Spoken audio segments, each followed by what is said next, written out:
끝날 때까지 끝나지 않는. 어느 날 문득 나에게 가장 특별한 인연은 누구일까라는 생각에 빠져 한참이나 시간을 쓴 적이 있다. 이런 질문을 던지면 누구나 그렇듯 당연히 가족 또는 지금 내 곁에 있는 배우자나 연인을 먼저 떠올리겠지만 뻔한 대답이 싫었던 나는 답안지에서 그들을 빼기로 했다. 그리고 그 질문을 조금 바꿔 다시 한번 생각해 보았다. 내 삶에서 가장 오랜 시간, 그러니까 적어도 10년 이상 끊기지 않고 연을 이어가고 있는 사람이 과연 몇 명이나 될까? 아쉽게도 지금 나와 자주 교류하며 살갑게 지내는 사람 중 가족을 빼고 친척을 빼고 학창시절 친구들을 빼고 나니 오랜 시간 관계를 유지하고 사는 사람이 딱히 많지 않았다. 불과 2, 3년 전까지만 해도 그렇게 자주 만나고 교류하던 사람이 지금은 내 곁에 없는 경우도 있고, 한때는 이런저런 비밀을 나누며 죽고 못 살던 동네 언니도 몇 년 전 이사 간 후 점점 소식이 뜸해져 이제는 생일에나 겨우 안부를 묻는 딱 그 정도의 사이가 되었다. 그렇게 시간은 흘렀고 내가 가깝다고 말하는 지인들의 라인업은 자연스럽게 몇 번쯤 희석되기도 또 물갈이 되기도 했다. 아이러니한 것은 나에게 가까운 사람들이 바뀌어가는 과정 속에서 그렇다 할 트러블이나 이벤트가 매 순간 있었던 것도 아니라는 점이다. 겨울이 지나 따뜻한 봄이 오고 꽃이 떨어지면 자연스레 싹이 돋아나듯 그 모든 과정이 정말 자연스러웠다. 누군가와 멀어지고 또 새로운 누군가와 가까워지는 것마저 알아차리지 못할 만큼. 사람과 사람 사이의 연을 견고하게 만들어주는 데에는 시간이란 녀석이 분명 필요하지만 오랜 시간을 함께해왔다고 더 단단하거나 또 짧게 알아왔다고 깊이가 없는 것은 아니다. 짧지만 깊었던 사람도, 길었지만 잔잔했던 사람도, 그리고 덜어는 잔잔하고 짧았던 사람도 있었다.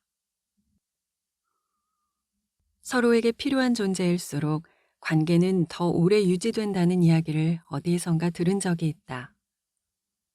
사랑보다 더 사람 사이를 끈끈하게 만들어주는 것이 필요에 의한 관계라나? 그런데 나에게는 어떠한 득과 실의 관계가 아님에도 불구하고 아주 오래된 연이 있다. 그 인연은 아르바이트로부터 시작됐다. 나는 고등학교 2학년 때부터 아르바이트를 했다.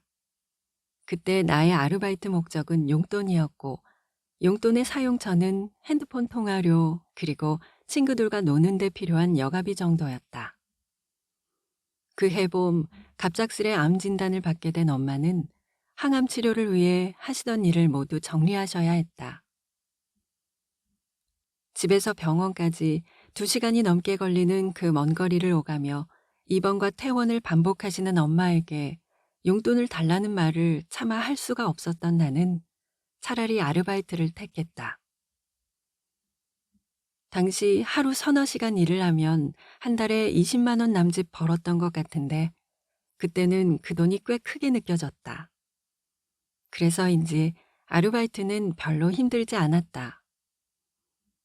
하지만 엄마는 병원 생활이 힘드셨던 걸까? 결국 내가 고등학교 3학년이 되던 해 가을 우리 삼남매를 두고 몇 년 전 먼저 하늘나라로 가신 아빠를 따라 먼 여행을 떠나셨다. 그리고 나는 몇 달 후 대학생이 되었다. 내 나이 20살. 태어나 처음으로 고향을 떠나 낯선 곳에 살게 된 나는 버스 노선도 동네 지리도 모르면서 아르바이트 자리 먼저 찾아 나섰다. 어느 날 갑자기 가장이 되어 동생들을 책임져야 하는 언니에게 짐이 되고 싶지 않았다. 다행히 부모님께서 물려주고 가신 약간의 재산 덕분에 등록금이나 살집에 대한 걱정은 없었다. 그래도 이제 성인이 되었으니 용돈 정도는 내가 벌어서 쓰고 싶었다. 대학교 수업 외 시간에 일해야 하다 보니 시간상 마땅한 자리는 호프집이나 편의점이 전부였다. 하지만 편의점은 동이 틀 때까지 일해야 하기에 하는 수 없이 호프집으로 알아봤다. 그 당시 같은 학과 친구가 호프집 아르바이트를 했었는데 너무 힘이 들어 3일 만에 관뒀다는 이야기를 들은 적이 있었기에 아르바이트 장소를 고를 때에도 잔꾀를 부렸다. 번화가 중심에 있는 호프집은 피할 것, 규모가 큰 호프집은 피할 것, 평소 손님이 많고 늦게까지 운영하는 호프집은 피할 것. 아르바이트 고르기 리스트가 어이없긴 하지만 그래야 내 몸이 힘들지 않게 오랫동안 돈을 벌 수 있을 것 같았다. 그렇게 고르고 고른 곳은 궁동 로데오 거리 초입에 있는 리치라는 작은 호프집. 아르바이트생은 달랑 나 혼자.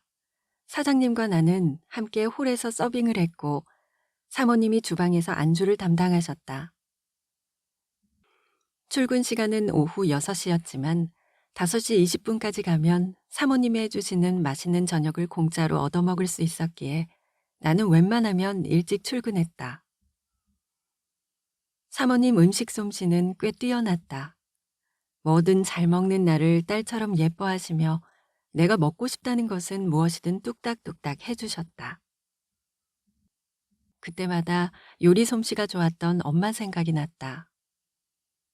엄마가 돌아가신 지 1년이 채 되지 않는 시점이었기에 엄마 음식이 많이 그리웠다. 사모님은 그런 나를 위해 집에 가서 언니, 동생과 나눠 먹으라며 반찬도 덜어 싸주셨다. 그곳에서 일하는 동안 사모님과 정이 많이 들었다. 출근하면 그날 학교에서 있었던 일부터 시작해 시시콜콜 모든 이야기를 조잘거렸고 남자친구가 생기면 남자친구 이야기도 비밀 없이 다 털어놓았다. 엄마가 아닌 다른 사람이 생일 미역국을 끓여준 것도 사모님이 처음이었다. 비록 사모님은 엄마보다 10살이나 어렸고 나는 사모님 따님보다 10살이나 많았지만 우리는 많은 부분에서 엄마와 딸 같은 사이로 지냈다. 사실 그곳에서 일한 기간은 그리 길지 않았다. 나는 공부를 못하는 편이 아니었지만 부모님이 내 곁에 안 계신다는 불안감에 가고 싶었던 4년제를 포기하고 전문대를 택했다. 그리고 빨리 돈이 벌고 싶어 2학년 1학기가 되자마자 조기 취업을 했다. 학교에 담임 기간이 그리 길지 않았기에 따지고 보면 아르바이트 기간도 고작 몇 개월밖에 되지 않은 셈이다. 그 몇 개월 함께 일한 아르바이트생일 뿐인데 내가 취업을 했다는 소식에 사장님과 사모님은 누구보다 기뻐하셨다. 그리고 마지막 근무를 하던 날 퇴직금이라며 하얀 봉투 하나를 내게 건네셨다. 정 때문이었을까, 고마움 때문이었을까. 그 봉투를 받고 돌아서는데 나도 모르게 눈물이 왈칵 쏟아졌다. 그렇게 나는 서울로 가게 되었고 그 후 몇 년을 서울에서 지냈다. 비록 얼굴은 자주 볼 수 없었지만 사모님은 주기적으로 전화를 걸어 내 안부를 확인하셨다. 시간이 지나면서 서로에 대한 호칭도 자연스레 바뀌었는데 나는 사모님을 언니라고 불렀고 사모님은 나를 딸이라 불렀다. 언제부터인지 몰라도 우리는 완벽하게 사적인 사이로 변해 있었다. 2004년 사모님과 아르바이트생으로 만난 우리는 20년이 지난 지금까지도 서로에게 소중한 존재로 함께하고 있다. 내가 처음 결혼을 하던 날도, 아이를 출산했던 때에도, 그리고 이혼을 결정했던 그 순간마저 언니는 가장 가까이에서 내 손을 잡고 함께 울고 웃어주었다. 명절이면 여느 친정집처럼 맛있는 음식을 차려놓고 집으로 초대를 했고 맛있는 반찬이 있으면 늘 바리바리 싸다가 냉장고에 넣어줬다. 피 한 방울 안 섞인 남을 딸처럼 챙긴다는 게 힘들 법도 한데 언니는 그걸 매 순간 행복이라고 표현했다. 그리고 그런 언니 덕분에 나도 행복했다. 사실 썩 자주 연락을 주고받는 사이는 아니다. 한 달에 두세 번 통화가 전부이고 가까이 살지만 얼굴도 자주 보지 못한다. 그럼에도 20년간 이 관계가 끊어진 적은 단 한 번도 없었기에 그간 서로에게 일어난 모든 일을 속속들이 알고 있는 유일한 사람이다. 그래서였을까? 나의 고민과 걱정의 포인트도 너무 잘 알고 있는 언니가 나의 재혼을 이틀 앞둔 시점에 전화를 걸어왔다. 성미야, 결혼 준비는 잘 마무리했어? 응, 언니. 다 마무리했는데 준비하면서 좀 속상한 일이 있었어. 왜? 무슨 일이야? 무슨 문제 있었어?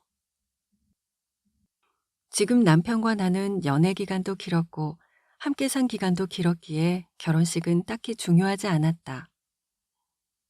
하지만 시댁에서는 무조건 식을 올리기 원하셨고 말 나온 김에 해를 넘기지 말자며 새해를 2달 남긴 시점에 급하게 12월 예식을 추진하셨다. 결혼식 얘기가 나올 때마다 몇 번씩 미뤄오던 우리는 더는 거절할 명분이 없어 고작 2달간의 짧은 결혼 준비로 서둘러 식을 올리게 된 상황이었다.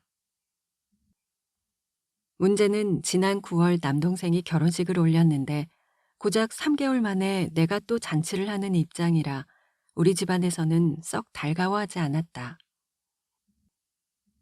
게다가 초혼도 아닌 재혼 소식에 친척들은 더욱 묵묵부답이었다. 문제는 혼주석이었다. 부모님의 부재를 내심 친척 어른들이 채워주시길 바랐지만 그 많은 친척 중에 부탁드릴 어른이 하나도 없었다. 이런 사정을 모르는 시댁에서는 혼주석이 비어있으면 보기 좋지 않으니 빈자리로 두지 말라는 말씀만 반복하셨는데 당일 참석 여부조차 미정인 친척들에게 부탁하느니 차라리 남동생은 혼자 하는 편이 낫겠다고 했다. 그런 소가리의 내막을 수학이 넘어 언니에게 전했다. 성미야, 언니가 앉아줄게. 언니가 네 엄마인데 왜 진작 말 안 했어? 내 사연을 듣고 있던 언니가 대뜸 한마디 했다. 속상한 마음에 하소연한 것뿐이었는데 생각지도 못한 언니의 말에 당황스럽기도 또 기쁘기도 했다.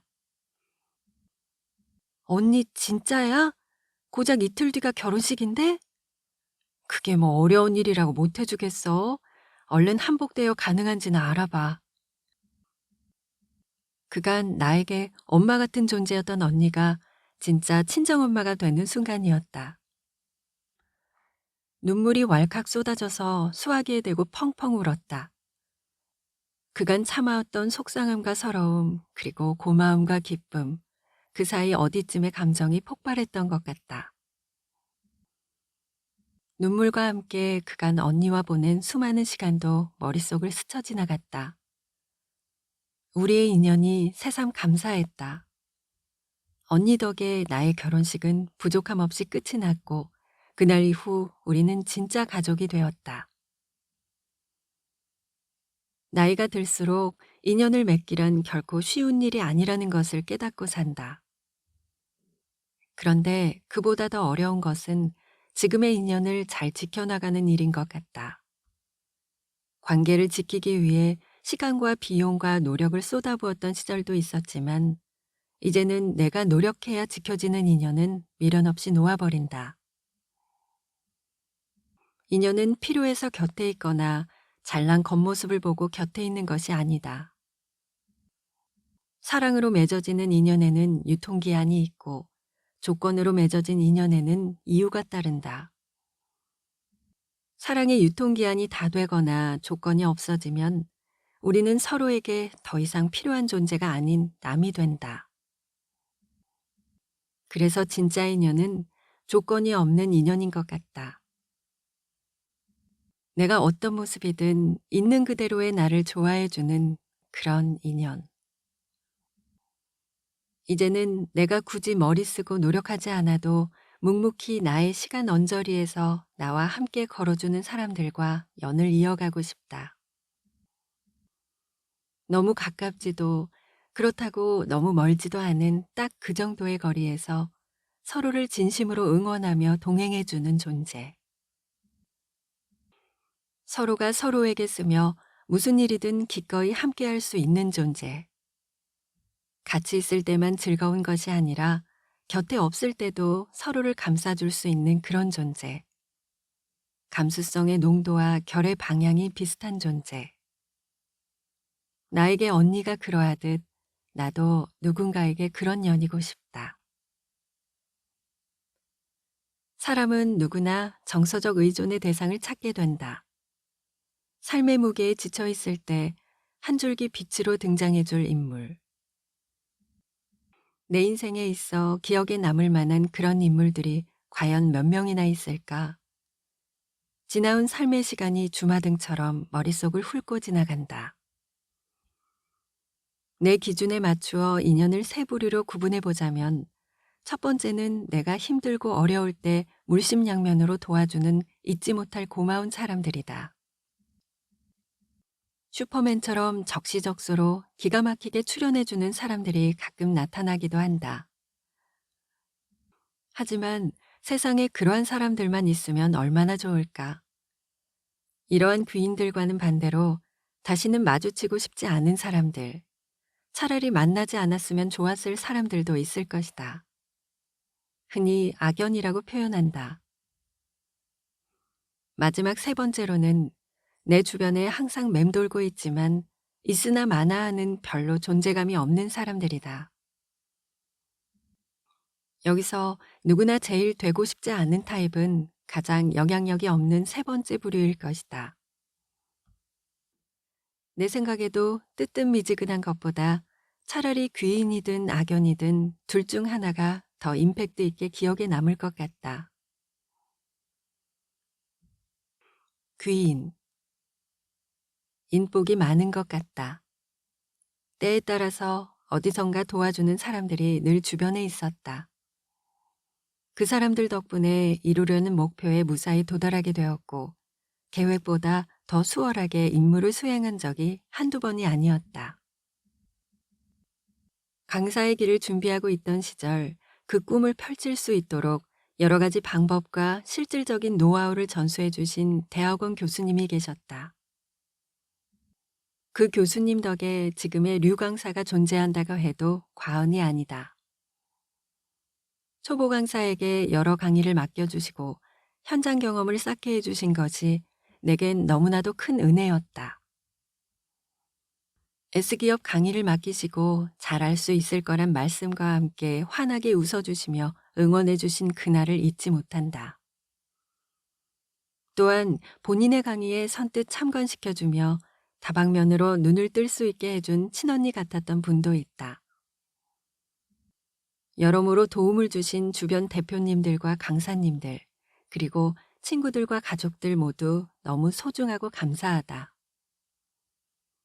그중 가장 고마운 사람을 꼽아본다면 단연코 내 아이들 양육을 도와주셨던 돌봄 선생님이라고 말하고 싶다. 우리 아이들 기저귀 떼는 것부터 시작해서 초등학교 입학 후에는 학습 관리와 인성 교육까지 제대로 해주셨던 정말 고마운 선생님. 7년 동안 아이들 등 하원을 맡아주셨고 아이들의 반찬까지 챙겨주셔서 친정엄마보다 더 엄마 같았던 선생님이 내 인생 최고의 귀인이라고 말할 수 있다. 아마 워킹맘이라면 공감할 것이다.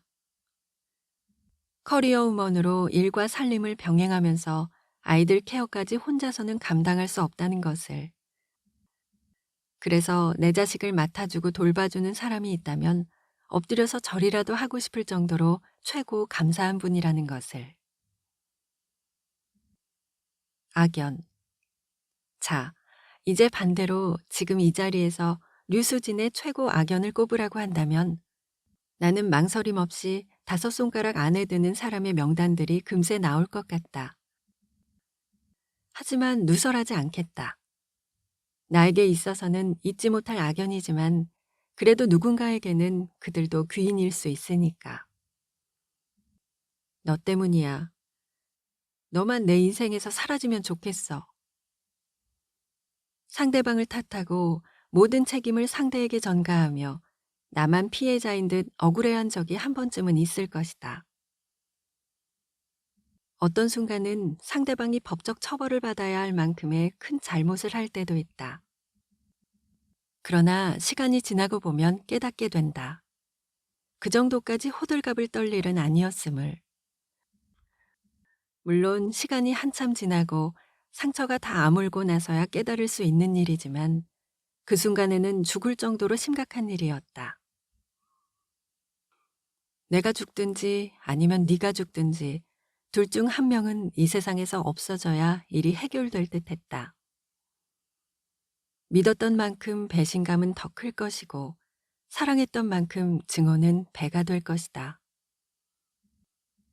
세상이 끝난 것처럼 밤새도록 목 놓아 울고 너무 악에 받쳐서 저혈압으로 쓰러질 것 같은 위기를 몇 번 넘기고 나면 어느 정도 평지에 다다르게 된다. 나이가 드니까 복수도 귀찮다. 알아서 망해라. 하상욱 시인의 글처럼 복수는 아무나 하는 게 아니다. 누군가를 미워하는 것에는 엄청 많은 에너지가 소모된다. 또 그만큼 열정이 있어야 한다. 내가 타인의 삶을 쫓아다니며 산다면 내 삶은 누가 책임지나? 결국 피폐해지고 말 것이다. 그래서 내가 찾은 해답은 용서였다. 그럴 만한 상황이 있었겠지. 말하지 못하는 이유가 분명히 있었겠지.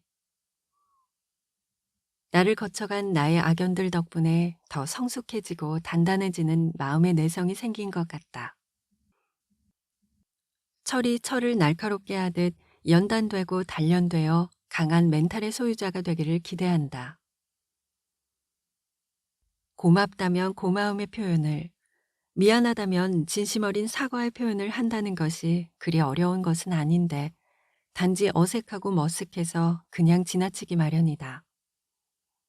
또는 말하지 않아도 상대방이 다 이해할 것이라는 지레짐작으로 넘어간다. 말 한마디로 귀인이 되고 악연이 될 수 있다는 것을 명심하며 오늘 만난 사람들, 내일 마주칠 사람들의 운명 같은 인연을 소중히 여기는 사람이 되기를 꿈꾸어 본다. 친구. 가끔 만나도 어색하지 않고 자주 만날수록 더 좋은 사람이 있다. 감사하게도 주변에 좋은 사람들이 많아서 누구 하나 꼽는다는 것이 많이 고민되지만 그중 가장 오랜 시간을 함께한 6명의 친구들이 있다. 20년이 넘는 시간을 함께하며 때론 의지가 되기도 했고 어떤 순간은 위로가 되기도 했다. 젊은 시절 우리의 남자친구들이 질투할 정도로 우리 사이는 돈독했다. 주변에서는 직장 생활에 시집가고 바쁘게 살다 보면 좋은 관계를 유지한다는 것이 쉽지 않은데 보통 남자들보다 의리가 좋다고 얘기한다. 친구들과 어떤 추억이 가장 기억에 남는가 하고 누군가 물어보면 10손가락으로 세는 것도 부족할 만큼 좋은 기억들이 많다. 지금 생각해보면 우리 왜 그랬을까 하는 엉뚱한 행동들에 궁금증도 생기지만 우리가 늘 하는 말들은 그래도 그때가 가장 즐거웠다라는 이야기다. 얘들아, 그때 기억나? 늘 만나면 수십 번도 넘게 하는 이야기다. 엄청 대단한 일도 아니다. 우리들의 학창 시절과 젊은 시절의 이야기. 만날 때마다 나오는 레퍼토리다. 하지만 늘 처음 꺼냈던 이야기처럼 배꼽을 잡고 웃으며 대화를 이어나간다. 그중 기억력이 유난히 좋은 친구가 있다. 그 상황에 모두가 어떤 옷을 입고 있었고 어느 식당 앞이었고 가끔은 쓸데없는 구체적인 것까지 기억해서 잊으려고 해도 잊을 수 없게 만든다. 학창 시절은 배고픔도 참 많았던 시절이었다. 10분 시간이라는 짧은 쉬는 시간 동안 만두 하나, 빵 하나 먹자고 열심히 달려간다. 종이 치는 소리도 듣지 못한 채 맛있게 한참을 먹다 보면 매점 아주머니가 다급하게 소리를 치신다. 그럼 그제야 우르르 달려 나왔다. 하지만 우리의 눈앞을 지키고 있는 것은 선생님. 만두 하나를 입에 문 채 삼키지도 못하고 한참을 서서 혼이 난 후에야 교실로 들어갈 수 있었다. 그 중에서도 뭐가 그렇게 웃겼는지 뒤돌아서서 한참을 웃다가 더 혼이 나기도 했다. 그때를 떠올리면 선생님이 얼마나 힘드셨을까 하는 생각에 죄송한 마음이 든다. 우리에겐 시험 점수도 딱히 중요하지 않았다. 누구 하나 성적이 잘 나와도 그냥 몇 문제 더 맞은 상황이었던 것뿐 시험이 끝났으니 다 같이 좋아하는 떡볶이나 먹으러 가면 되는 것이었다. 요즘처럼 학원에 공부에 치여서 학창시절 추억도 만들지 못한 채 시간을 보내는 학생들을 보면 저 시절은 돌아오지 않을 텐데 하는 안타까운 마음이 들기도 한다. 우리는 성인이 된 지금도 같은 모습이다. 서로가 어떤 일을 하고 얼마의 돈을 버는지는 중요하지 않다. 가끔 우스갯소리로 누구 하나 로또라도 당첨되면 그때는 조금 배가 아플 것 같다며 이야기하지만 그것조차 우리에게는 중요하지 않다. 굴러가는 낙엽만 봐도 주저앉아서 웃는 그런 시절을 함께했다. 이제는 어느새 초등학생 아이를 키우는 엄마들이 되었지만 만날 때만큼은 17살의 모습으로 돌아간다. 나는 친구들 사이에서 가장 처음으로 결혼을 했고 조금 이른 나이 26살의 엄마가 되었다. 입덧이 꽤나 심했다. 한동안 친구들을 만나지 못하는 것은 당연한 일이었고 핸드폰을 보는 것도 힘이 들어 2개월 정도는 연락도 하지 못하고 살았다. 입덧이 조금 가라앉고 처음으로 친구들을 만나던 날 36kg까지 빠져있던 내 모습을 보고 울먹이던 친구들의 모습이 생각난다. 아이를 키우며 행복한 순간들도 있었지만 크고 작은 감정들로 인해 어렵고 힘들었던 시기들도 많았다. 그 당시 가족들의 도움도 컸지만 친구들 또한 많은 힘이 되어 주었다. 어쩌다 자유시간을 얻어 밖에 외출할 일이 생기면 모두 시간을 빼고 나를 보기 위해 모였고 산후 우울증이 찾아올 시간도 없을 만큼 웃게 만들어줬다. 나도 이렇게 이쁜 아기를 갖고 싶다고 말했던 친구는 그 다음 해에 결혼해서 정말 아이를 갖게 되었고 그 이후에 약속이라도 한 듯 하나둘 시집을 갔다. 그래서 지금은 남편들, 아이들까지 모두 하나가 되어 사계절을 함께 즐기며 보내고 있다. 지금 생각해보면 우리는 늘 서로에게 시간과 정성을 들이며 살았던 것 같다. 얼마 전 조금 늦게 결혼을 하게 된 친구가 있다. 신부가 주인공이니 우리도 주인공이 되어야 한다며 결혼식에 입고 갈 옷을 서로 골라주느라 밤새 고민했다. 결혼식 전부터 울지 말자, 서로 눈 마주치지 말자 약속을 했고 누군가는 결혼식을 아예 보지 않겠다고 했다. 그리고 예식이 시작되었을 때 정말 밖으로 나가버렸다. 전날 밤에는 신부도 아닌데 다들 긴장을 해서 그런지 잠도 제대로 못 자고 밤을 보냈다. 학창시절 친구 하나 없는 사람 어디 있겠느냐 싶겠지만 유독 마음속에서 든든하게 자리 잡고 있는 사람들이다. 우리 딸아이도 초등 고학년이 되면서 더 깊이 있게 만나는 친한 친구들이 생겼다. 그리고 그 시절에만 할 수 있는 경험들로 추억을 쌓고 있다. 그 모습을 옆에서 바라보고 있으면 나만큼 좋은 추억을 많이 만들었으면 좋겠다는 생각이 든다. 요즘은 친구들과 만나면 나이가 들어가는 만큼 이야기의 소재도 조금 바뀌었다. 여행을 떠나기 위해 조금씩 돈도 모으며 다가올 중년을 즐겁게 보내기 위한 계획들을 세우고 있다. 우리의 중년은 어떨지 빨리 그날이 왔으면 좋겠다며 모두 손꼽아 기다리고 있다. 지나고 보니 관계를 오래 가져가기 위해서는 인연을 소중히 여기고 배려하는 마음이 필요한 것 같다. 지금까지 그랬듯 더 아끼고 사랑해줘야겠다. 연연하지 말게나. 운명을 믿나요? 다시 태어나도 결혼할 건가요? 시간을 되돌린다면 지금의 남편과 다시 결혼하시겠습니까? 이런 생각을 한 번도 안 해본 사람은 없을 것이다. 나 또한 그랬으니까. 운명? 내 운명이 정말 있기는 한 걸까? 있다면 대체 언제 나타난다는 건지 수없이 생각하던 날들이 있었다. 결혼? 아이들을 키우며 유난히 고되고 힘든 날, 남편이 내 마음을 몰라주던 날, 혼자인 시간이 절실히 필요한 그런 날이면 결혼을 왜 했을까 하는 생각을 몇 번이나 했었다. 마지막 질문은 내가 남편에게 더 많이 했던 것 같다. 오빠, 다시 돌아간다면 나랑 또 결혼할 거야? 이렇게 묻는 나에게 남편은 평생 연애만 할 거라고 대답했다. 반대로 남편이 나에게 묻는다면 나는 뭐라고 대답했을까? 첫눈에 반하는 사랑이 있을까? 사랑의 유통기한이 있을까? 사랑의 공식이 있다면 얼마나 좋을까? 발을 동동거리며 죽을 것 같이 좋고 세상 모든 것이 그 사람으로 가득 차고 사랑에 빠지면 전부를 다 가진 기분이 든다. 하지만 반대로 사랑이 시들어가는 과정을 그대로 느끼며 가슴 시린 눈물을 흘릴 때도 있다.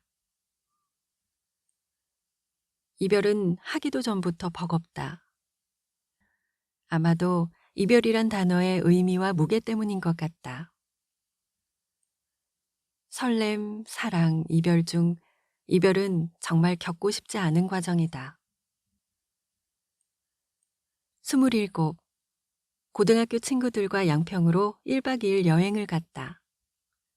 친구 1호는 남자친구와 헤어졌다가 다시 재회했지만 아직은 서로 눈치 게임 중이었고, 친구 2호는 3년이나 사귄 남자친구가 있었지만 헤어진 지 얼마 안 된 상황이었다.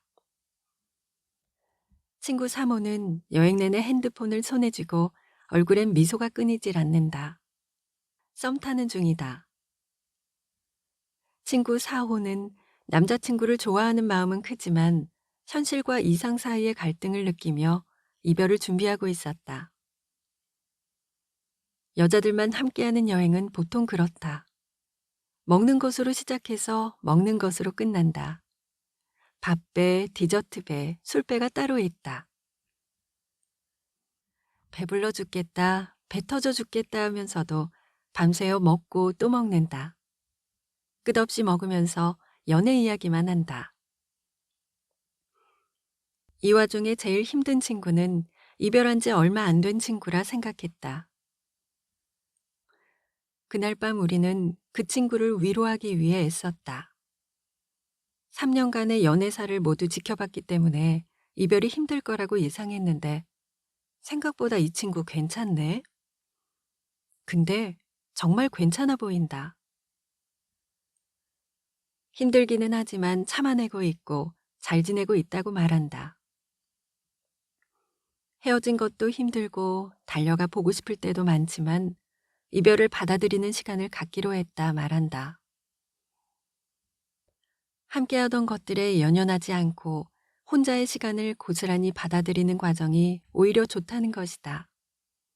그때 그 친구가 대단해 보였다. 그리고 10년이 지난 지금도 인연에 대한 내 가치관에 큰 영향을 주고 있다. 그렇게 이별을 받아들이는 그 시간을 나는 이별 즐기기라고 부르게 되었다. 그간 이별을 떠올리면 혼자가 된다는 두려움이 컸었는데 친구의 말 몇 마디가 새로운 깨달음을 준 것이다. 그 해석은 연인이든 친구든 모든 관계에서 발생하는 이별에 대처하는 큰 힘이 되어 주었고 지금까지도 유효하다.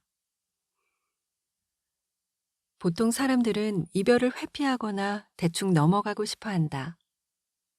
하지만 이별은 익숙해질 수 있는 것이 아니다. 받아들여야 하고 뜨거웠던 만큼 알아봐야 한다.